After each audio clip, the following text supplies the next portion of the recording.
Praise the Lord, शलोम everyone. यीशु मसीह के मधुर और मीठे नाम में आप सबको शलोम। हम यीशु मसीह का धन्यवाद करते हैं एक बार फिर से कि उसने हमें ये मौका दिया ताकि हम यीशु मसीह के कुछ वचनों की ओर हम चलें और सीखें।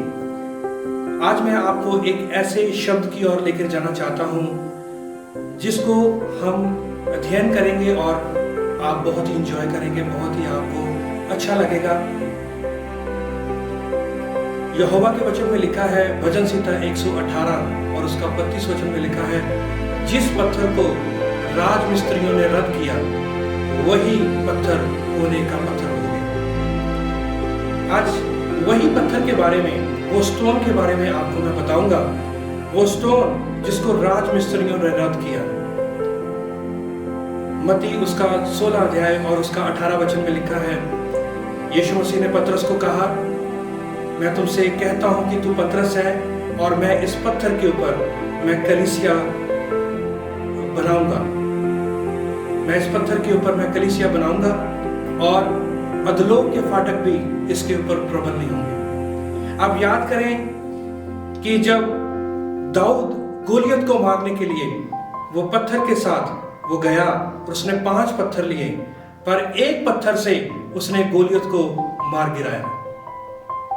जिस पत्थर को राजमिस्त्रियों ने रद्द किया वही कोने का जो है वो पत्थर हो गया। यशाया 28 अध्याय और उसका 16 वचन में लिखा है, यहोवा यूं कहता है कि मैंने सिय्योन में एक पत्थर जो नींव के लिए रखा है। आइए हम देखेंगे वो पत्थर कौन है। मैं एक आपको हिब्रू शब्द में आपको लेके जाना चाहता हूं, क्योंकि हिब्रू जो शब्द जो है, हिब्रू जो भाषा है, वो ओरिजिनल भाषा है जिसमें यहोवा का जो वचन हमें मिला और वो लिखा गया। इब्रानी भाषा में जो पत्थर को बोलते हैं एबन, और मैं आपको बताऊंगा इसमें पिता को और पुत्र को और पवित्र आत्मा को इसी में ही हम पा सकते हैं और हम देख सकते हैं। जो पहला जो शब्द है वो है एलफ। एलफ जो है उसका जो पिक्टोग्राफ है उसकी वो बैल का सिर है, यानी कि अथॉरिटी।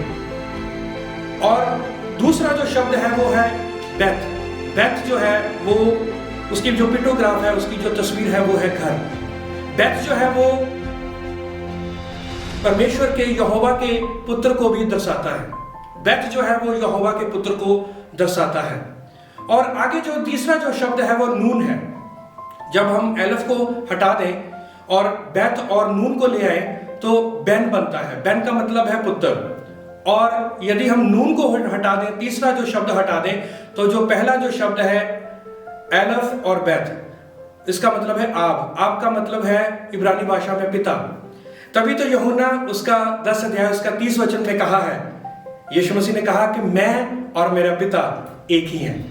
तो ये एबन जो है वही पत्थर है, वही पिता और पुत्र है जिसके आधार के ऊपर कलीसिया की नींव रखी गई।